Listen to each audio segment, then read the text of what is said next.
March 24 ವಿಶ್ವ ಕ್ಷಯರೋಗ ದಿನಾಚರಣೆಯ ಅಂಗವಾಗಿ ನಾನಿವತ್ತು ಕ್ಷಯರೋಗ ಕುರಿತು ಮಾತನಾಡಲಿಕ್ಕೆ ಇಷ್ಟಪಡ್ತಾ ಇದ್ದೀನಿ. ಕ್ಷಯರೋಗ ಇದು ನಮ್ಮ ಆಡುಭಾಷೆಯಲ್ಲಿ TB ಅಂತ ಕರಿತೀವಿ. ಇದು ಒಂದು ಸಾಂಕ್ರಾಮಿಕ ರೋಗ. ಮೈಕೋಬ್ಯಾಕ್ಟೀರಿಯಂ ಟ್ಯೂಬರ್ಕುಲೋಸಿಸ್ ಎನ್ನುವ ರೋಗಾಣುವಿನಿಂದ ಈ ರೋಗ ಹರಡ್ತಾ ಇದೆ. ಕ್ಷಯರೋಗಿಯು ಚಿಕಿತ್ಸೆ ತೆಗೆದುಕೊಳ್ಳದೇ ಇದ್ದಾಗ, ಅವನು ಕೆಮ್ಮಿದಾಗ, ಸೀನಿದಾಗ, ಅವನ ಬಾಯಿ ಮುಖಾಂತರ, ಮೂಗಿನ ಮುಖಾಂತರ ರೋಗಾಣುಗಳು ಹೊರಗೆ ಬಂದು ಸಮುದಾಯದಲ್ಲಿ ಆರೋಗ್ಯವಂತ ಮನುಷ್ಯನ ಶ್ವಾಸಕೋಶ ಸೇರಿ ಅಲ್ಲಿ ಸೋಂಕನ್ನುಂಟು ಮಾಡ್ತಾ ಇದೆ.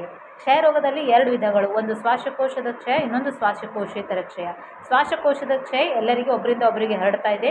ಶ್ವಾಸಕೋಶೇತರ ಕ್ಷಯ ಅಂತಂದರೆ ದೇಹದ ಯಾವುದೇ ಭಾಗಕ್ಕೂ ಕ್ಷಯ ಆಗ್ಬೋದು, ಕೇವಲ 2 ಅಂಗಾಂಗಗಳಿಗೆ ಬಿಟ್ಟು, ಯಾವುದು ಕೂದಲ ಮತ್ತು ಉಗುರುಗಳು, ಇವೆರಡು ಭಾಗಕ್ಕೆ ಮಾತ್ರ ಕ್ಷಯರೋಗ ಅಂಟ್ಕೊಳ್ಳಲ್ಲ. ಸೊ ಕ್ಷಯರೋಗ ಇವೆರಡು ವಿಧಗಳು. ಸೊ ಕ್ಷಯರೋಗ ನಾವು ಯಾಕೆ ಪತ್ತೆ ಹಚ್ಬೋದು ಅಂದರೆ, ವ್ಯಕ್ತಿಯ ಶ್ವಾಸಕೋಶದ ವ್ಯಕ್ತಿಯ ಕ್ಷಯರೋಗವನ್ನು ನಾವು ಕಫ ಪರೀಕ್ಷೆ ಮಾಡೋದ್ರ ಮುಖಾಂತರ ನಾವು ಕ್ಷಯರೋಗ ಪತ್ತೆ ಹಚ್ತೀವಿ. ಕಫ ಪರೀಕ್ಷೆ ಮಾಡ್ಬೋದು, ಅಥವಾ ಎಕ್ಸ್ರೇ ಮಾಡ್ಬೋದು, ಅಥವಾ CB-NAT TrueNAT ಯಂತ್ರದ ಮುಖೇನ ಅವನಿಗೆ ನಾವು ಪರೀಕ್ಷೆ ಮಾಡಿದಾಗ ಕ್ಷಯರೋಗ ಅಂತ ಪತ್ತೆ ಹಚ್ತೀವಿ. ಕ್ಷಯರೋಗ ಅಂತ ದೃಢಪಟ್ಟಲ್ಲಿ ಅವನಿಗೆ ಸಂಪೂರ್ಣವಾದ 6 ತಿಂಗಳ ಚಿಕಿತ್ಸೆ ಅವಶ್ಯಕತೆ ಇರುತ್ತದೆ.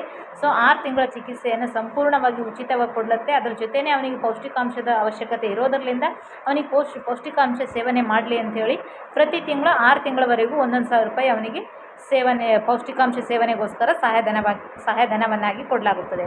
ಅದಲ್ಲದೆ ಅವನಿಗೆ ಕಂಪ್ಲೀಟ್ 6 ತಿಂಗಳು ಅವನಿಗೆ ಯಾರು ಟ್ರೀಟ್ಮೆಂಟ್ ಕೊಡ್ತಾರೋ ಅವರಿಗೆ ನಾವು ಡಾಟ್ಸ್ ಅಂತೀವಿ.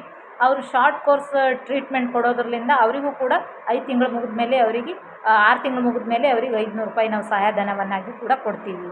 ಸೊ ಈ ಕ್ಷಯರೋಗ ಹೆಚ್ಚಾಗಿ ಕೊಳಚೆ ಪ್ರದೇಶದಲ್ಲಿ, ಅತಿ ಕಡಿಮೆ ಸಾಂದ್ರತೆಯುಳ್ಳ ಕುಟುಂಬದಲ್ಲಿ, ಹೆಚ್ಚಿನ ಜನಸಂಖ್ಯೆ ವಾಸಿಸುವುದರಿಂದ, ಮತ್ತು ಇಟಂಗಿ ಭಟ್ಟಿಯಲ್ಲಿ, ಸಿಮೆಂಟ್ ಫ್ಯಾಕ್ಟ್ರಿಯಲ್ಲಿ, ಧೂಮಪಾನಿಗಳು ತಂಬಾಕು, ಬೀಡಿ, ಸಿಗರೇಟು, ಗುಟ್ಕಾ ಇವೆಲ್ಲ ಸೇವನೆ ಮಾಡೋರಲ್ಲಿ ಹೆಚ್ಚಾಗಿ ಈ ರೋಗವನ್ನು ಕಂಡುಬರುತ್ತೆ. ಮತ್ತು ಇದು ಹೆಚ್ಚಾಗಿ HIV AIDS ಇರುವ ರೋಗಿಗಳು ಅಲ್ಲಿ ರೋಗ ನಿರೋಧಕ ಶಕ್ತಿ ಕಡಿಮೆ ಇರೋದರಿಂದ ಅವರಲ್ಲೂ ಕೂಡ ಈ ರೋಗ ಹೆಚ್ಚಾಗಿ ಕಂಡುಬರುತ್ತೆ. ಮತ್ತು ಡಯಾಬಿಟಿಕ್ ಇರೋರಲ್ಲೂ ಕೂಡ ಈ ರೋಗ ಹೆಚ್ಚಾಗಿ ಕಂಡುಬರುತ್ತೆ. ಸೊ ಅದಕ್ಕಾಗಿ ನೀವೆಲ್ಲರೂ ಆದಷ್ಟು ಬೇಗ ಕ್ಷಯರೋಗದ ಲಕ್ಷಣ ಉಳ್ಳವರನ್ನು ಪತ್ತೆ ಹಚ್ಚಿ, ಅವರಿಗೆ ರೋಗ ಪತ್ತೆ ಹಚ್ಚಿ ಚಿಕಿತ್ಸೆ ಕೊಡಿಸಿ ಸಂಪೂರ್ಣ ಗುಣಮುಖವಾಗಿ ಮಾಡೋಣ. ಕ್ಷಯರೋಗ ಒಂದು ಸಂಪೂರ್ಣ ಗುಣಪಡಿಸಬಹುದಾದಂಥ ಕಾಯಿಲೆ.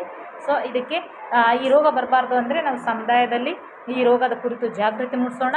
ಮತ್ತು ಜನರಲ್ಲಿ ಎಲ್ಲಿ ಬೇಕಂದರೆ ಅಲ್ಲಿ ಉಗುಳಬೇಡ ಅಂತ ಕೂಡ ನಾವು ಹೇಳೋಣ. ಎಲ್ಲಿ ಬೇಕಲ್ಲಿ ಉಗುಳೋದ್ರಿಂದ ಕ್ಷಯರೋಗಾಣುಗಳು ಗಾಳಿಯಲ್ಲಿ ಹಾರಾಡಿ ಮತ್ತೆ ಬೇರೆ ಆರೋಗ್ಯವಂತ ಮನುಷ್ಯರ ದೇಹ ಸೇರಿಕೊಂಡು ಕ್ಷಯರೋಗನ ಒಬ್ಬರಿಂದ ಇಬ್ಬರಿಗೆ ಹರಡ್ತಾ ಇದೆ. ಕ್ಷಯರೋಗಿ ಒಬ್ಬನು ಚಿಕಿತ್ಸೆ ತಗೊಳ್ಳದೇ ಇದ್ದರೆ ಅವನು ಒಬ್ಬರಿಂದ ಸುಮಾರು 15 ತನ್ನ ಜೀವಿತಾವಧಿಯಲ್ಲಿ 10 ರಿಂದ 15 ಜನರಿಗೆ ಕ್ಷಯರೋಗವನ್ನು ಉಂಟು ಮಾಡಿ ಅವನು ಕೂಡ ಸಾಯ್ತಾನೆ.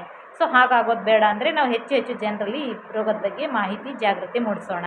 ಮತ್ತು ಮಕ್ಕಳಲ್ಲಿ ಕ್ಷಯರೋಗ ಬರಬಾರ್ದು ಅಂಥೇಳಿ ನಾವು ಬಾಲಕ್ಷಯ ಬರಬಾರ್ದು ಅಂಥೇಳಿ BCG ವ್ಯಾಕ್ಸಿನೇಷನ್ ಕೊಡೋದ್ರ ಮುಖಾಂತರನೂ ಕೂಡ ನಾವು ಮಕ್ಕಳಲ್ಲಿ ಕ್ಷಯರೋಗ ಬರಬಾರ್ದು ಅಂತ ತಡೆಗಟ್ತಾ ಇದ್ದೀವಿ. ಸೊ ಪ್ರತಿ ವರ್ಷದಂತೆ ಈ ವರ್ಷ ಕೂಡ ಸರ್ಕಾರ ಒಂದು ಘೋಷವಾಕ್ಯ ಅನೌನ್ಸ್ ಮಾಡಿದ್ದಾರೆ. ಈ ವರ್ಷದ ಘೋಷವಾಕ್ಯ ಏನಪ್ಪ ಅಂತಂದರೆ, ಹೌದು ನಾವು ಕ್ಷಯರೋಗವನ್ನು ಕೊನೆಗಾಣಿಸಬಹುದು. ಹೌದು, ನೀವೆಲ್ಲರೂ ಸತತ ಪ್ರಯತ್ನದಿಂದ 2025ರ ಒಳಗಾಗಿ ಕ್ಷಯರೋಗ ಮುಕ್ತ ಭಾರತ ಮಾಡೋಣ ಅಂಥೇಳಿ ನಾನು ಹೇಳ್ತಾ ನನ್ನ ಮಾತು ಮುಗಿಸ್ತೀನಿ.